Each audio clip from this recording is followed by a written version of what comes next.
Panas dingin hubungan Pak Joko Widodo, Presiden Republik Indonesia dengan KPK. Itu yang menjadi judul kita. Saya ingin dengarkan suara dari pihak pegiat anti korupsi. Ada Bung Noel Faris dari ICW, ada Bang Saur, ada pegiat anti korupsi yang juga penasihat hukum. Ada Bang Deddy Sitorus, politisi PDIP. Kita masih menunggu Ibu Dini, staf sus Presiden dalam perjalanan. Sebentar lagi semoga sudah sampai. Bang Donald, ya. Pernyataan terakhir bahwa KPK akan dievaluasi, sporadis. Tampaknya apa yang dilakukan oleh KPK sekarang ini dianggap tidak cukup kondusif, tidak cukup integral, tidak cukup dalam melakukan segala hal anti korupsi, sehingga kemudian Presiden mengatakan seperti itu. Apa komentar Anda? Saya tidak terlalu memahami apa yang dimaksud sporadis oleh Presiden Jokowi. Apakah di wilayah isu atau sektor aktor yang diproses secara hukum maupun dalam elemen-elemen pencegahan. Nah, karena kan tipikal Presiden Jokowi tidak pernah utuh ketika menguraikan narasi dan disertai dengan penjelasan-penjelasan yang komprehensif. Itu problem komunikasi Presiden selama ini yang saya yakin semua orang juga memahami soal itu. Tapi mari kita berandai sporadis, misalkannya tangkap satu ini, tangkap satu itu. Barangkali itu mungkin maksud Presiden.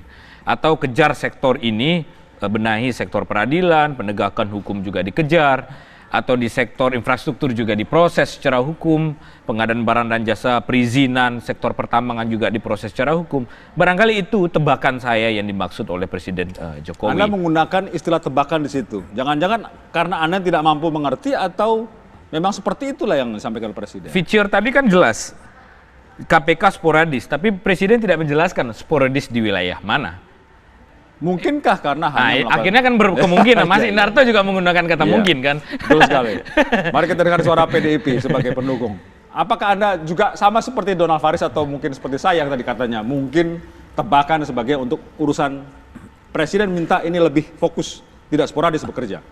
Ya, saya kira kita bisa memahami kata sporadik itu sebagai antitesa dari sesuatu yang sistematis dan terstruktur. Kenapa kita bisa katakan sporadik? Yang pertama kita mau lihat sebenarnya fokus pada KPK ini apa sih? Apakah pencegahan, penindakan dan sebagainya? Kan kita tidak melihat satu alur rangkaian yang kita bisa baca selama 17 tahun KPK misalnya. Itu yang pertama. Yang kedua, realita bahwa KPK lebih banyak menghasilkan kasus-kasus OTT menunjukkan bahwa pemberantasan korupsi itu adalah sesuatu yang accidental. Kenapa? Ada informasi lapor disadap, OTT segala macam itu kan satu juga bukti bahwa KPK masih sporadik seperti itu. Lalu kita tidak melihat secara nyata dan secara tidak terbantahkan bahwa KPK berhasil membenahi A, B, C, D misalnya. Katakanlah seperti tugas undang-undang, kepolisian, kejaksaan agung, pengadilan, eksekutif, partai, mana nih? Ini kan seperti partikel radikal bebas ini, tang sana, tang sini. Jadi sesuatu yang orang tidak melihat bahwa ini adalah sesuatu yang sistematis. Langkah sistematis. Ya, dan akibatnya kita melihat bagaimana indeks persepsi korupsi kita itu tidak pernah membaik secara signifikan. Padahal KPK sudah diberikan kewenangan yang sangat besar, peralatan yang sangat besar, anggaran yang sangat besar, tetapi kita belum melihat kecuali sinetron OTT itu sesuatu yang kita mampu mengatakan bahwa ini legacy KPK. Saya senang dengar Anda menggunakan kata sinetron OTT itu. Jadi perlu evaluasi di situ agar tidak ada sinetron itu. Perlu diperbaikin. Evaluasi yang dimaksudkan Presiden adalah bukan mempreteli KPK pastinya. Yang dimaksudkan KPK adalah beliau mungkin berharap bahwa masyarakat dan bangsa ini bisa berjalan ke arah yang lebih baik secara terukur dengan indikator-indikator yang kita bisa sepakati. Oke, kita sudah membaik. Katakanlah di sektor perizinan, katakanlah di sektor pengadaan barang pemerintah, katakanlah di institusi kepolisian, kejaksaan, pengadilan, kita bisa bilang begitu. Itu yang mungkin diharapkan Presiden. Jadi Bang Deddy mengatakan bahwa tidak ada yang tidak bisa dicerna dari pernyataan Presiden itu kan? Semua bisa dicerna dan terukur. Sangat gampang. Nah, kalau itu penafsiran Bang Deddy Sitorus atas cara berpikir Jokowi, maka sesatlah cara berpikir. Yang sesat Bang Deddy atau siapa ini? Bukan Bang Deddy yang sesat ya. Oh ya. Ada instrumen yang namanya Stranas, Strategi Nasional Pemberantasan Korupsi. Dan Stranas itu adalah belong to Presiden, milik pada pemerintah. KPK masuk di dalamnya komponen Strategi Nasional Pemberantasan Korupsi. Jadi kalau KPK disebut tidak terarah, padahal guidelines-nya itu adalah Stranas PK, Stranas Pemberantasan Korupsi, jangan-jangan Presiden tidak sadar bahwa dia punya produk hukum. Yang buat Stranas itu siapa? Pemerintah yang bikin sendiri, itu. eksekutif di situ. Produk hukumnya adalah pemerintah, Stranas itu, PP. Nah, saya iseng tadi Bang Deddy. Saya iseng ke sini Bang Saur. Saya mau ngecek nih. Kalau menggunakan Google Jokowi plus Stranas, berapa yang ketemu? Keluarlah di Google tadi 48.500. Saya coba kontraskan. Kalau menggunakan Jokowi plus infrastruktur, keluarlah angka 13.700 kata. Jadi, saya mau membuatnya lebih agak empirik, karena saya merasa Jokowi sangat minim bicara soal Stranas. Strategi Nasional Pemberantasan Korupsi. Dan itu secara kuantitatif kan kelihatan di data yang dipaparkan oleh Google. Bukan kata saya loh. Kalau Jokowi infrastruktur 13.700 kali keluar di laman Google, datanya, sementara bicara soal Jokowi plus Stranas hanya 48.500 kata. Yang saya mau sampaikan, Bang Indarto, Bang Deddy, bahwa Presiden justru minim bicara soal Stranas. Padahal Stranas itu adalah direksi, arah bicara soal negara mau memberantas korupsi. Komponennya di situ ada perbaikan tata kelola, ada kemudian perbaikan organisasi kelembagaan, peran KPK ada di situ, peran kepolisian ada di situ, peran kejaksaan di situ, ada peran KL juga di situ, kementerian lembaga. Ini yang justru jarang dibahas dan dievaluasi oleh pemerintah. Itu sebabnya Ya, ini- pemerintah mau evaluasi kan? Nah, justru- kalau ini pemerintah sedikit lagi, sedikit lagi. Oke. Ini yang lucu. Plus lucunya lagi, sekarang pemerintah bicara akan mengevaluasi KPK setelah undang-undangnya direvisi. Kenapa logikanya tidak berpikir evaluasi dulu KPK, apa yang kurang akan diperbaiki di undang-undang KPK, apa yang lebih dipertahankan. Ini kan logikanya terbalik sekarang. Revisi dulu undang-undang KPK, baru bicara soal evaluasi kemudian. Saya kira gini, kalau Presiden Jokowi tidak bicara banyak tentang Stranas, karena kan itu konsep berpikir, ya rencana kerja, dan itu kan diimplementasikan oleh kementerian-kementerian teknis, apakah itu Menpan RB, apakah itu kejaksaan dan seterusnya. Dan di setiap kementerian itu kan sudah ada Irwasda, kemudian ada BPK, ada BPKP, semuanya seharusnya sudah berjalan. Justru saya berpikir pemerintah Pak Jokowi secara pribadi tidak terlalu bicara banyak soal itu, karena itu sesuatu yang tinggal eksekusi, dan kita punya lembaga yang super duper kuat, very strong, yang hanya diawasi oleh Tuhan, gitu ya. Itu yang namanya KPK. Woi, itu Gitu salah kan? sekali.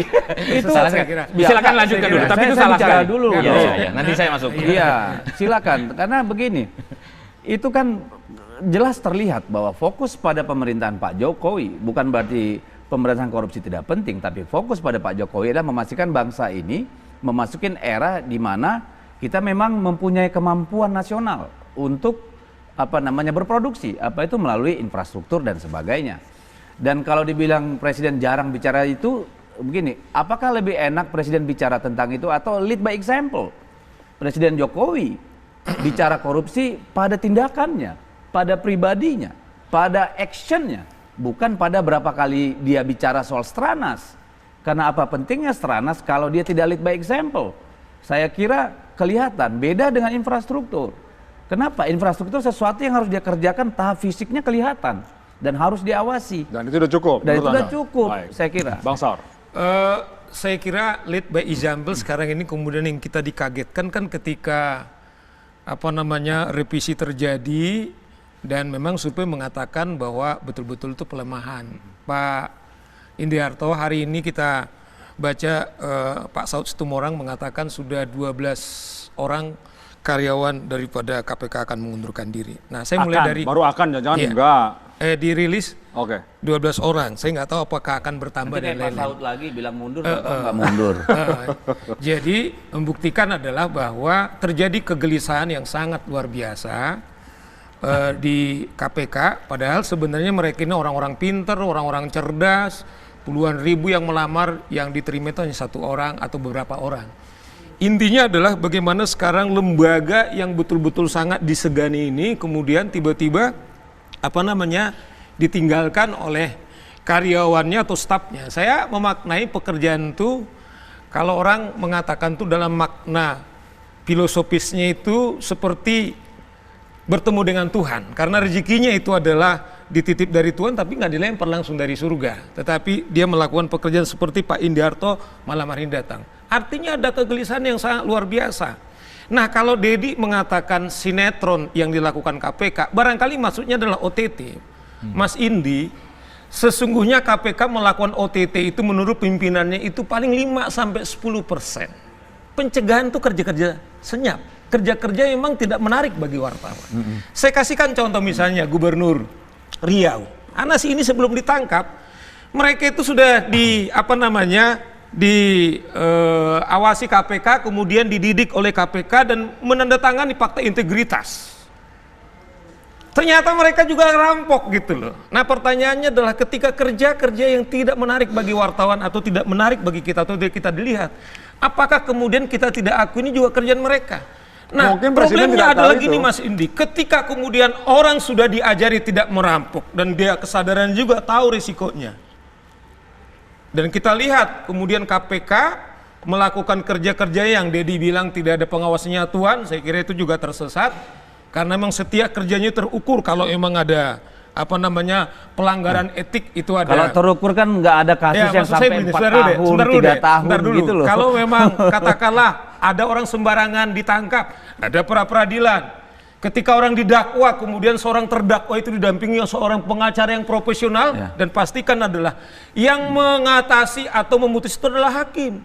Kalau ada pelanggaran kode etik yang mereka alami, Pak Dedi, ada yang mengawasi di KPK. Oh, tidak Nah, ada. oleh karena itu menurut saya pengalaman kasus Abraham Samad. Tidak ada tindakan, sudah dilaporkan ke KPK. Ya. Tidak ada tindak lanjut. Apa? Komite etik KPK ada nggak melakukan tindakan? Nggak ada. Lah, kan begini nih, sama dengan Ahok dilapor, misalnya diduga melanggar tindak pidana. Sama dengan Jokowi ini pernah diduga. Minimal kan pernah dibicarakan. Pernah Tidak Jokowi pernah. itu dilaporkan diduga korupsi di Transjakarta. Tetapi karena tidak ada bukti untuk ditingkatkan ke penyelidikan dan penyidikan, apakah kemudian barang ini kita paksakan? Sama contoh, apakah karena Dedi seorang PDIP kemudian dipastikan bahwa ini ada bukti? Nah, tentu kan orang kemudian di sidang di etik persis Ini kalau ke pengadilan. terlalu naif Kalau menurut memang ada bukti ya diteruskan. Apakah kemudian kita paksa juga Ahok diduga melakukan tindak pidana? Buktinya nggak cukup. Ini kan gitu. pernyataan yang terlalu naif bahwa Iya. media tidak suka sesuatu yang tidak bombastis. Iya. Ya, tidak suka. Kalau itu memang benar-benar sudah efektif, indeks korupsi kita pasti turun, logika. Satu. Yang kedua, dalam banyak kasus, kenapa kita sebut sinetron? Ketika orang ditangkap yang diributkan, yang muncul di media soal perempuan simpanan, soal ini kan yang saya sebut tadi sinetron, tidak berhubungan langsung dengan kasus misalnya. Dan kita banyak mendengar abuse di dalam KPK. Contohnya? Loh, saya tanya Anda, saya ingin keyakinan dari Anda aja, apakah Anda percaya tidak ada satupun kesalahan di dalam KPK? Loh, dalam jangan pelaksanaan? gitu. Gini. Balik Nah, aja. jadi ini Jangan- namanya jangan penebak-penebak. contohnya. Dedi ini debak-debak.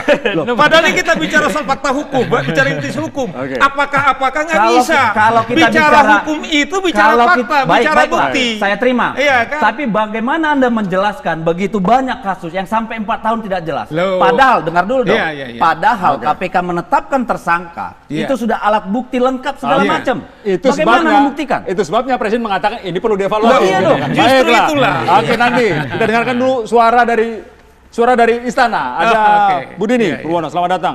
Beliau juga punya hak bicara. Tapi habis pariwara ya ngobrol ya. Karena beliau harus menjelaskan pada kita apa persepsi Presiden tentang apa yang dimaksud dengan sporadis tersebut. Diskusinya saat lagi setelah pariwara berikut ini. Dua sisi kembali pada Anda. Pernyataan sebelumnya adalah bahwa Bang Donald mengatakan bahwa Presiden itu harus lebih jelas dalam menerjemahkan apa yang dimaksud dengan sporadis. Kemudian juga ada pernyataan dari Bang Dedi bahwa hindari yang namanya sinetron-sinetron itulah kalau bisa dibilang. Kurangilah begitu kira-kira. Kalau Bang Saur mengatakan apa yang sudah dilakukan sudah kelihatan, tapi kemudian istana harus lebih jelas untuk memperjelas posisi KPK. Bang Budini sebagai status, apa yang dimengerti dari Pak Jokowi sehingga harus kemudian beliau mengatakan apa yang terjadi sekarang ini tidak fokus, perlu sporadis, jangan-jangan Pak Jokowi tidak mengerti apa yang dilakukan oleh teman-teman di KPK yang sudah melakukan pencegahan, penindakan, dan semua hal yang dilakukan untuk bisa menekan angka korupsi. Apa sih Presiden pesannya itu? Sebetulnya sih pesan Presiden itu positif ya Mas ya.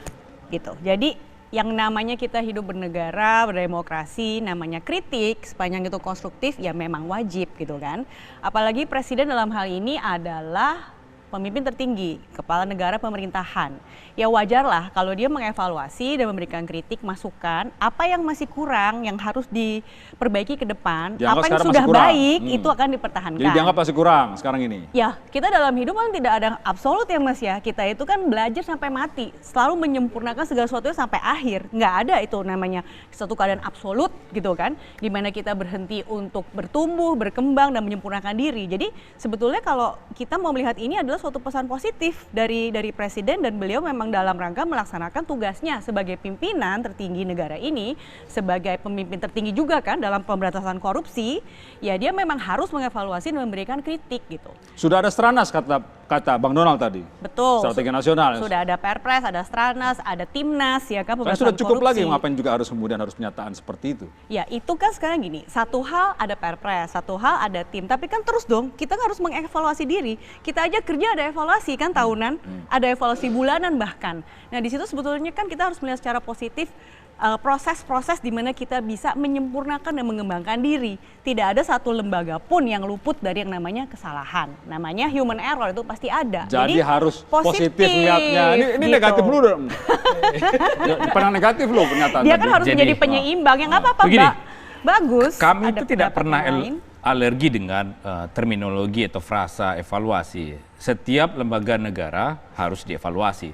Termasuk kerja pemerintahan itu juga harus dievaluasi. Betul. Pertanyaannya apakah pemerintah sendiri mengevaluasi diri atas yang dilakukan? Apa evaluasi pemerintah terhadap Stranas? Saya punya catatan terhadap Nawacita. 17 poin ICW atas Nawacita. Poin Nawacita menjamin rasa aman bagi warga negara, membangun Polri yang profesional dan dipercaya masyarakat. Kemudian membangun tata kelola pemerintah efektif, bersih, dan demokratis. Reformasi sistem kepartaian, pemilu, dan lembaga perwakilan. Kami menolak negara yang lemah dengan melakukan reformasi dan sistem penegakan hukum, dan seterusnya. 17 poin penting dalam Nawacita yang kami catat. Pertanyaannya, di ujung periode kedua, atau di awal periode, di ujung periode pertama, atau di ujung periode kedua, apa refleksi Presiden atas Nawacita tersebut? Kenapa Anda harus mengatakan itu? Maka Pertanyaan seperti itu. yang saya ambil adalah komponen Nawacita yang berkaitan dengan pemberantasan korupsi. Kalau pemerintah mau evaluasi gerakan makro pemberantasan korupsi, kebijakan negara terhadap pemberantasan korupsi, maka yang dievaluasi dulu adalah peran negara. Baru pergerak organ setelah itu. Bagaimana evaluasi terhadap kepolisian, bagaimana peran terhadap kejaksaan, dan seterusnya. Ini yang alfa menurut saya. Anda mengatakan Bagaimana Presiden mengevaluasi. Kalau infrastruktur yang ditanya, saya sudah sampaikan tadi. Jokowi plus infrastruktur ada 13 juta lebih kosakata kalau kita temukan di kalau Google. dengan Stranas hanya Tapi kalau Stranas hanya 48.500. Poin saya tambahkan dulu Mas Indarto, bahwa meski saya tidak pernah alergi, maka itu yang kami sampaikan evaluasi kinerja pemerintahan Jokowi. Poinnya adalah lanjutkan yang tinggal di pemerintahan jilid pertama, bicara soal evaluasi Nawacita. Tapi justru kan melompat di pidato di Sentul, tidak disenggung sedikit pun Nawacita jilid 1 yang mau di carry over untuk dilanjutkan di Nawacita jilid kedua. Jadi silakan evaluasi lembaga negara, tapi jangan tebang pilih. Apa evaluasi Presiden terhadap Polri, apa evaluasi Presiden terhadap Kejaksaan, dengan juga digunakan dalih bahasa evaluasi untuk mencabut dan mempreteli kewenangan-kewenangan. Begitu poinnya. Kalau saya rasa Presiden tidak tebang pilih ya, evaluasi dilakukan untuk semua lembaga. Tapi mungkin karena Mas Donald dari ICW, jadi kan fokusnya berasanya KPK aja gitu kan dievaluasi. Tapi enggak kok. Bahkan juga kemarin kan termasuk ya salah satunya nih yang juga diisukan kasus Novel Baswedan itu kan. Presiden juga bekerja memanggil Kapolri, dan sekarang Presiden dengan tegas bilang saya tidak mau lagi kasih waktu bulan-bulanan. Bukan hitungan bulan, tapi hitungan hari. Jadi semua dikerjakan gitu loh. Tidak cuma hanya melulu soal KPK. Tapi memang kalau untuk tadi Mas Donald bilang kalau untuk Jokowi dan infrastruktur ada berapa ribu kosakata, sementara kalau Jokowi dan Stranas cuma sedikit. Jadi kesannya Pak Jokowi itu tidak memperhatikan, menitik beratkan mengenai pemberantasan korupsi. Tapi kalau kita lihat jangka waktunya, Perpres, Stranas, Timnas, PK itu kan juga baru dibentuk kan tahun lalu ya gitu. Belum ada 1 tahun gitu. Kemarin kemarin pun sudah banyak kemajuan yang dilakukan sampai hari ini. Dan ini kan sekarang kan masih semuanya kan ongoing proses gitu. Jadi ya memang ini pekerjaan rumah bersama, setuju. Bukannya cuma hanya kerjaan KPK saja, tapi juga pekerjaan dari pemerintah gitu kan, dari presiden. Dan karena kemarin Pak Presiden kan juga bilang, menghimbau supaya teman-teman di KPK itu kerjanya lebih terarah, sistematis, dari hulu ke hilir. Jadi kita jelas apa yang mau dikerjakan step by step sistematis, dan Pak Jokowi memang akan membuka diskusi Saya dengan tadi ingat teman-teman bahwa KPK Bang terkait Saur hal mengatakan ada tersebut. 12 yang mau mundur dari KPK. Jangan-jangan Istana nggak tahu itu. Kalau itu bisa diulang kembali sehingga kemudian Istana bisa dengar melalui Sebenarnya Bu Dini. udah ada kita mau ini, tadi saya malah baca itu di Detik gitu ya, ketika ada 2 mahasiswa yang meninggal di Kendari, kemudian mereka melapor ke KPK karena siapa pembunuh sampai sekarang nggak terbukti. Kemudian karena mereka kan dalam demonstrasi soal pembatalan revisi Undang-Undang KPK supaya dikeluarkan Perpu. Dan KPK kemudian sebagai bentuk penghargaan Dedi sama Mbak Dini, KPK kemudian memberikan satu nama sebagai dedikasi dalam salah satu ruangan KPK. Saya sebelum ke sana mau mengomentari soal novel Baswedan, Mbak Dini, karena itu menyangkut sendi-sendi yang sangat luar biasa soal novel. Saya malah jadi kontemplatif, dalam artian begini. Seingat saya itu kan Jokowi pernah memberi waktu 3 bulan. Dan ternyata nggak ada update dan nggak ada kemajuan. Terakhir kemudian dibilang awal Desember. Kemudian juga tidak ada kemajuan. Nah, dalam 14 hari ke depan bahwa kasus novel itu udah 1000 hari, Mas Indi. Ya. Sudah 1000 hari. Inikah yang kita katakan bahwa kita serius? Saya khawatir, awalnya saya terus terang, saya adalah relawan Jokowi dan saya jatuh hati kepada Presiden karena figur kesederhanaannya, dan saya masih percaya bahwa kejujurannya. Saya bayangkan tadinya adalah Jokowi tangan kanannya, saya selalu kampanye kemana-mana, KPK lah tangan kanannya. Dan saya bayangkan dia akan memperkuat KPK. Tetapi begitu kasus-kasus KPK yang menyasar KPK, yang bom kepada komisioner tidak ada kemajuannya, kemudian beberapa penyidik yang digebukin tidak ada kemajuannya, semua itu ada di kepolisi. Bagaimana saya sekarang mengatakan bahwa pemerintah itu berpihak kepada KPK? Presiden mengatakan 3 bulan, polisi tidak ada pernah membuktikan kemajuannya. Terakhir 1 bulan. Apakah kita ikhlas Presiden kemudian hanya diperlakukan seperti itu? Saya hanya mengatakan, apakah memang polisi ini bermain-main atau memang Presiden nggak dihargai lagi? Kita tidak mau. Oleh karena itu menurut saya, karena ini menyasar novel Baswedan, yang kita butuhkan kalau hitungan hari, segera diungkapkan siapa yang menyerang novel, supaya jangan ada orang-orang liar juga bahkan tega memanfaatkan kasus ini. Saya nggak tahu motifnya apa gitu loh. Karena berbahaya. Karena bayangan saya gini loh Pak Indi, kalau kasus novel ini tidak terungkap, saya bayangkan apakah ini tidak ada kaitannya sekarang banyak katakanlah para aktivis kemudian meninggal begitu aja. Karena apa? Ini fungsi tanggung jawab daripada kepolisian kita. Jadi oleh karena itu Mbak Dini, kita dorong betul. Kita sayang sama Pak Jokowi. Karena apa? Karena yang Mbak Dini bilang itu, tetapi kita tidak mau juga. Itu yang saya bilang. Jokowi yang kita kenal yang sederhana itu, saya terus terang secara pribadi. Tuh, menurut saya naif itu. Mungkin sebelum Mbak Dini saya mau jelasin gini aja. Ini kan kembali tadi seperti pernyataan sendiri. Kalau tidak ada bukti masa mau dipaksakan? Saya kan juga bingung kalau seperti itu. Iya, sama seperti soal kasus RJ Lino, kasus yang lain. Saya kira ada proses tim ya yang 2 kali dibentuk itu. Sudah dibaca, sudah lihat memuaskan atau tidak. Kalau ada data baru, tambahan baru, ayo sampaikan. Jadi jangan dianggap tidak ada juga. Mas Indi, karena ada Komnas HAM, bagaimana, ada semua di sana. Jadi, bagaimana soal pemboman? Bagaimana soal pemboman? Sebentar. Bagaimana soal pemboman komisioner rumahnya? Bagaimana penyidik yang sekarang diserang? Saya hanya mengatakan mengcounter sekaligus langsung gitu loh. Ya jangan dulu dong, saya ngomong dulu. Iya, maksud saya menambahkan aja, bukan soal novel. Jangan jadi fasis kita. Bukan. Saya menambahkan aja. Nanti habis setelah saya ngomong harusnya. Gak apa-apa, supaya jangan terlalu lama sesatnya itu aja gitu loh. Itu aja orang sesat sembarangan. Ya itu aja maksud saya, makanya saya kasih tahu bukan soal novel. Ya ini karena Anda orang-orang Tuhan yang suci, jadi semua orang sesat gitu loh. Amin. Dia yang mengatakan. Bukan, Anda sembarangan ngomongnya. Ya, kau kan mengatakan soal novel, saya udah katakan contoh-contoh tadi. Saya masih menjelaskan. Silakan, ada 2 kali proses tim. Silakan. Ya, tim pencari fakta, ada laporannya, ada Komnas HAM, ada segala macam. Memang belum memuaskan. Siapa yang puas? Saya juga tidak puas. Masyarakat Indonesia tentu tidak puas. Lalu ada yang kedua. Bahkan yang ketiga sekarang Presiden perintahnya hari. Kalau kita tidak percaya lagi sama pemerintah, kalau memang kita anggap nggak mampu, ya memang tidak mampu. Kalau memang tidak mampu, Kecuali kita bisa memberikan clue yang terang benderang. Ini loh, kami tahu ini ada. Jadi jangan hanya menuduh pemerintah tidak bisa. KPK juga tidak bisa menyelesaikan banyak kasus karena apa? Tidak cukup alat bukti. Bukan saya mengatakan bahwa tidak cukup alat bukti di kasus novel, saya tidak tahu. Ya, tapi menuduh bahwa pemerintah tidak mau menyelesaikan itu juga kebangetan gitu loh. Itu namanya suudzon, Pak. Itu sebabnya makanya Pak Jokowi mengatakan perlu evaluasi iya, ya. jadi memang tidak sesuai keinginan kita, tapi jangan langsung nuduh dong. Kasusnya novel tidak tuntas. Ya, bukan itu maksud saya, tapi bersikap adil lah dari dalam pikiran. Jangan kalau udah KPK dunia mau kiamat seolah-olah bahwa gitu loh, di luar KPK semuanya pasti bobrok, pasti brengsek. Kan nggak bisa sedikit pun disentuh, bahkan dengan kata evaluasi pun gegeran gitu loh. Jadi ini gimana sih, setiap apapun yang dilakukan pemerintah, siapapun institusi di luar KPK, satu kata pun langsung bikin heboh. Oke. Iya. Gitu Pak loh. Ronald, tema kita ini kan panas dingin Jokowi dengan KPK. Saya kira saya diundangkan karena soal KPK. Saya mau katakan Dedi, forget soal novel.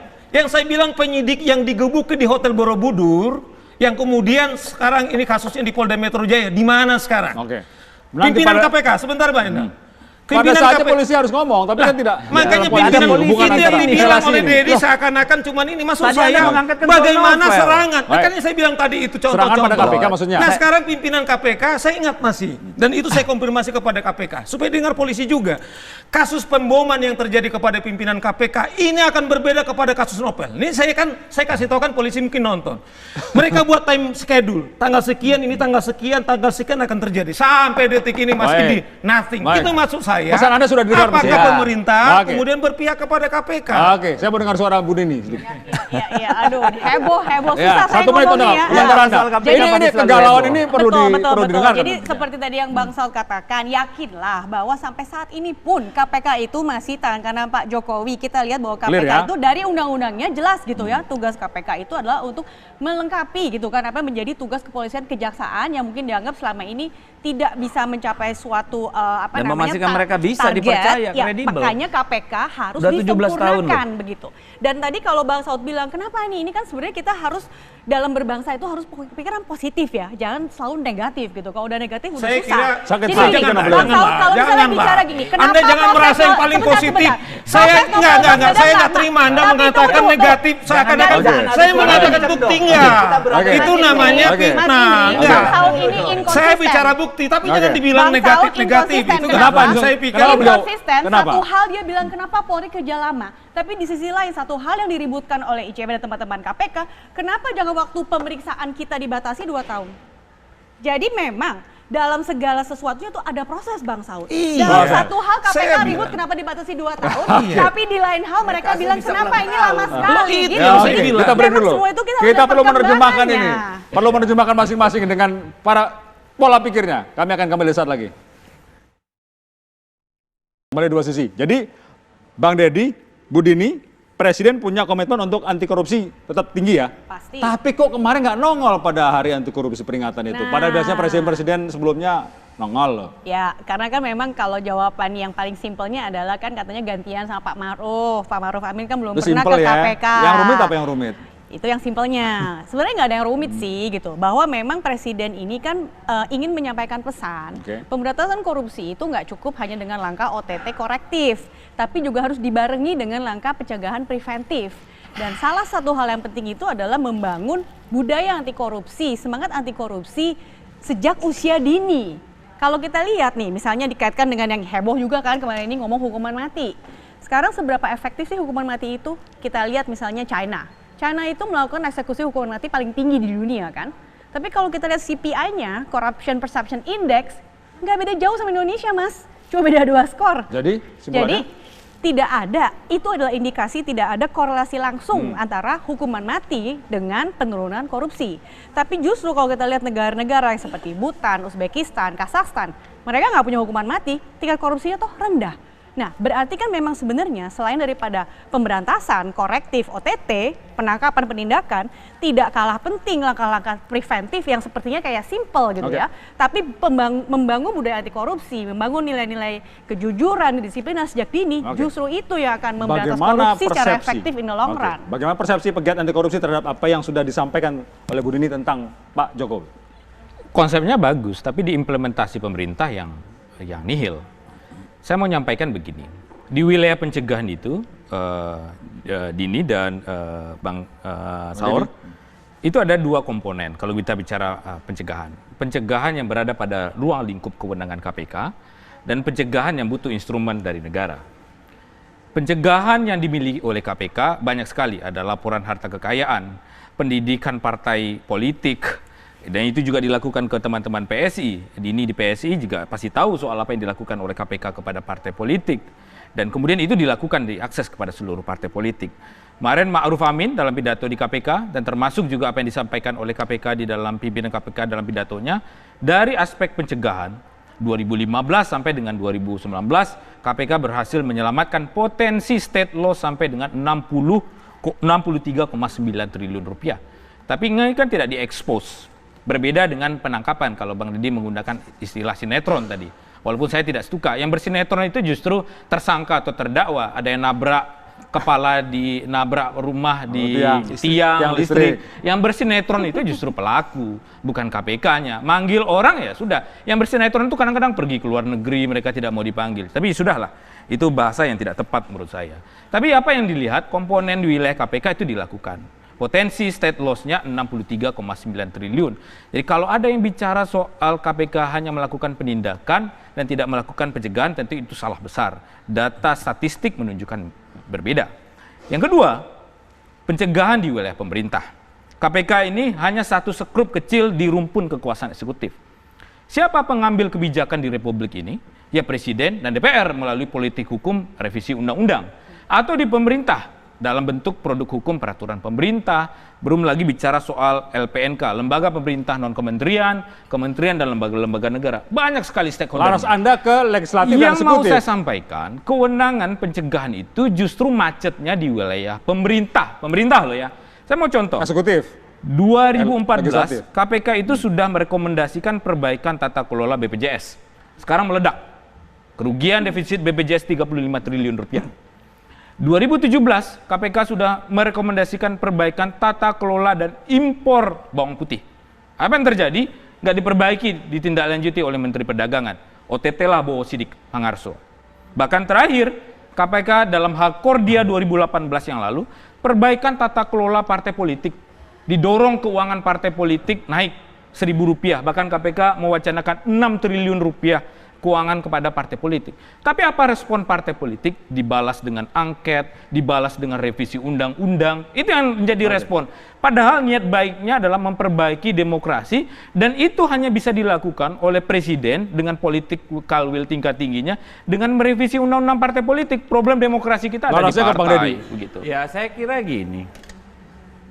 Pemerintah sudah melakukan banyak hal, ya. Tapi kan kita harus sama-sama paham bahwa persoalan korupsi ini ada persoalan kultur dan institusi, ya. Dan pemerintah melalui undang-undang, negara melalui undang-undang memberikan mereka senjata yang luar biasa, ya. Oke lah mengatakan KPK sudah melakukan ini, itu pemerintah juga sudah melakukan banyak hal dengan e-procurement, e-budgeting dan sebagainya. Dan nggak usah KPK yang katanya tadi hanya 63 triliun. LSPP kalau nggak salah saya zamannya Pak Ketua KPK ini itu hampir 250 triliun Pak. Dia nggak perlu penyadapan dan segala macam, mampu menyelamatkan uang negara segitu, potensi kehilangan uang negara. Dan kita melihat outputnya apa lagi? Outputnya indeks persepsi korupsi kita nggak baik-baik juga.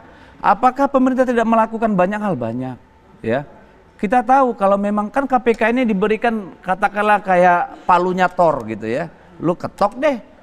Tiap kementerian ada irjen, ya, ada segala macam, semua ada institusi pengawasan itu. Ini yang kita pengennya memang didorong dan kita sudah melihat hasilnya. So far, not yet. To be honest, not yet. Kecuali kalau teman-teman sudah puas dengan apa yang dilakukan KPK di sana. Mungkin politiknya Karena nggak cukup. itulah hulunya. Karena Itulah politiknya nggak cukup. hulunya. Kenapa? Karena kesepakatan politiknya belum cukup untuk mendorong. Apanya kesepakatan politik? Undang-undang diberikan kekuasaan pada KPK dengan segala perangkat kekuasaannya. Tapi tidak puas. Apalagi loh, soal puas tidak puas, ya silakan puaskan diri sendiri. Karena apa? KPK diberikan kekuatan itu. Kenapa tunggu ini politik apa namanya konsensus?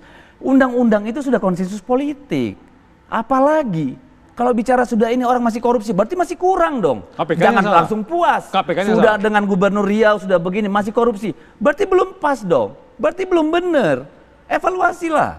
Kalau menurut saya, supaya kita ini nggak anti kritik juga gitu loh. Supaya kita benar-benar melihat. Nggak, Bang Deddy kayaknya mungkin mispersepsi apa yang saya sampaikan tadi. Yang saya maksud adalah policy makingnya di wilayah eksekutif. KPK itu tata kelola beras, impor beras, tata kelola kalau bicara soal pencegahan, BPJS, pengelolaan dana desa, bagaimana mendistribusikan dana desa itu sampai kepada desa dengan cara baik, itu banyak dilakukan. Banyak kajian KPK untuk soal itu. Silakan buka acch.kpk.go.id, Dini juga mungkin masih mengakses, banyak sekali. Tapi yang kita sadari adalah KPK tidak punya kewenangan sebagai policy making. Tadi sudah Policy dikasih making, palunya sudah dikasih. Iya, itu yang salah paham Bang Deddy. Ketuk palunya di wilayah penindakan dan pencegahan. Pencegahan itu yang sampai tadi, ada pencegahannya di rumpun KPK. Seperti apa? LHKPN, gratifikasi. Itu adalah pencegahan-pencegahan yang ada di rumpun KPK. Tapi ada pencegahan yang ada di rumpun eksekutif yang lebih besar, Itu belum. butuh perubahan kebijakan. Contoh yang terakhir saya contohkan tadi. Problem demokrasi kita adalah partai politik. Nah, PSI kan menawarkan antitesis soal itu. Dan PSI juga pasti meyakini oligarki politik kita hadir hari ini. Butuh perbaikan di kultur politik, butuh perbaikan di Wah, langsung regulasi. nuding Bu Deddy Dan nih. siapa miliknya? Jadi Pemilik dari tadi PSI perbaikan. melulu nih saya curiga. Nggak ada, Ada apa ini? Saya mau mencontohkan siapa pemilik kebijakan untuk memperbaiki itu? Ya presiden, ya DPR, bukan KPK yang merevisi Boleh undang-undang nggak saya partai tanya politik. Donald, Ya udah. pernahkah KPK membawa usulan perbaikan tata niaga impor misalnya ke presiden dibicarakan? Pernah nggak? Bang, kalau bicara Nah, saya nanya aja, pernah sudah, nggak? Oke. sudah pernah. Dan pada partai politik itu sudah ketemu. Mendagri sudah ketemu, Menkumham sudah ketemu. semua dicuekin gitu maksudnya? Menteri Keuangan sudah ketemu juga. Itu yang membuat naik jadi Rp1.000. Tapi di presiden mentok. Karena Oke. presiden Apanya yang mentok? Presiden, ya masa abang nggak ngerti, masa mau revisi undang-undang mau ganggu semua Loh, partai bukan, kan saya begitu bicara kira-kira. tentang kasus-kasus tadi yang Anda sampaikan, Bukan usulan-usulan kasus, perbaikan tadi loh. rekomendasi perbaikan Ya, rekomendasi kebijakan tadi. itu. Pernah nggak secara khusus dibahas bersama KPK, misalnya katakanlah dalam rapat terbatas? Sudah berkali-kali KPK menyampaikan itu Tapi Presiden kepada- tidak bertindak lebih lanjut. Saya menggunakan bahasa lebih halus, macet di pemerintah, Macet. itu saja. Oke, kita dengarkan jawabannya setelah pariwara berikut ini. Kata yang saya garis bawahi adalah macet di tangan Presiden. Bukan begitu? Lebih Bang kurang Donald? seperti itu. Lebih kurang seperti itu. Budi nih, komentarnya.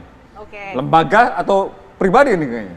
Ya, lembaga dong. presidenan. Presiden sebagai presiden, Sebagai lembaga. kepala pemerintahan. Oke.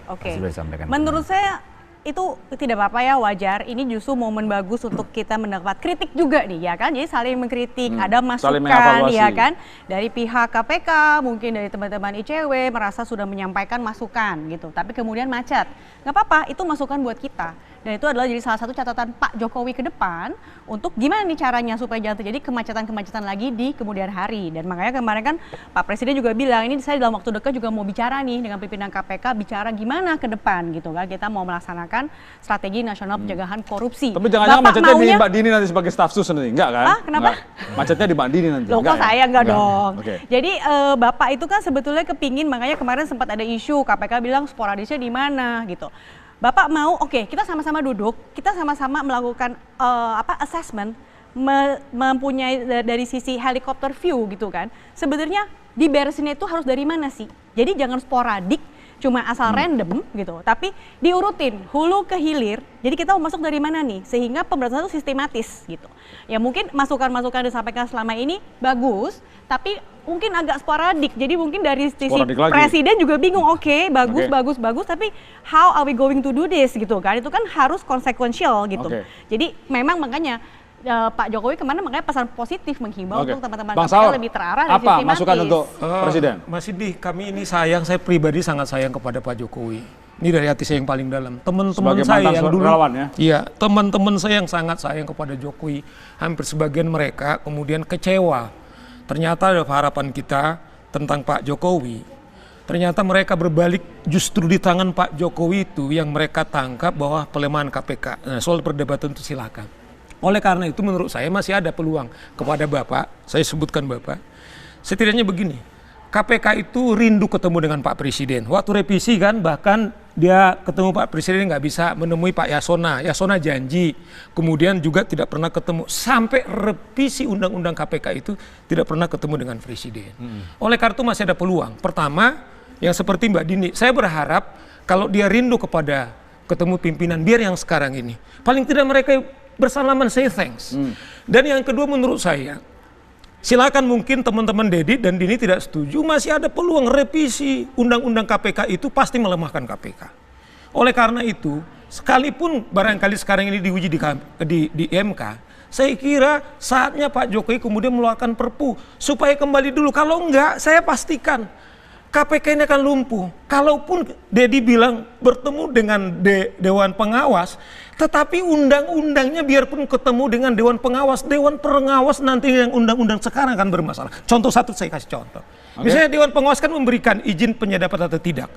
Sekarang kalau Dewan Pengawas ini melakukan malpraktik, siapa yang mengontrol dia? Nah saya bayangkan akan susah. Oke, waktu sudah habis. Itu pesan Anda. Bang Didi sedikit. Semua cinta KPK. Semua ingin KPK itu kuat dan mampu melakukan fungsi dan tugas yang dibebankan sejarah kepada dia. Oke. 17 tahun kita punya KPK, pada titik ini kita berharap ada perbaikan yang signifikan. Itu dia, Soal harapannya. hukum, perpu segala macam serahkan pada Mahkamah Konstitusi, karena itulah yang diatur dalam negara kita. Negara dengan dewasnya, kira-kira siapa? Dua orang ini bisa diajak ke Dewas? Sepanjang memenuhi syarat normatif, ya kan? Justru kuncinya di situ. Jadi nanti kan memang ada surprise nih ya sebentar lagi ya. Tanggal 20 akan diumumkan nama-nama 5 Dewan Pengawas itu. Ada bocoran? 21 dilantik. Nggak ada bocoran lah. Ada Semua Romli masih ya? dalam Jangan proses. suka yang bocor-bocor dong, Mas. Jangan bocor-bocor. Sebenarnya Oke. kuncinya di situ. Daripada ketimbang mengeluarkan Perpu yang akhirnya cuma usia beberapa bulan kemudian digugurkan DPR, lebih baik kita memilih orang-orang yang kredibel, yang betul-betul Suka solid atau untuk tidak? duduk di Dewan Pengawas. Kalau tidak, Bang Saur, Bang Donald, dan seluruh rakyat Indonesia akan menunggu apa langkah presiden selanjutnya kan? Kita cinta KPK. Terima kasih, Ibu, Bapak-Bapak sekalian. Inilah dua sisi malam hari ini. Kita tunggu citra KPK. Mudah-mudahan hubungan jauh lebih baik ya. Selamat malam, sampai jumpa minggu depan.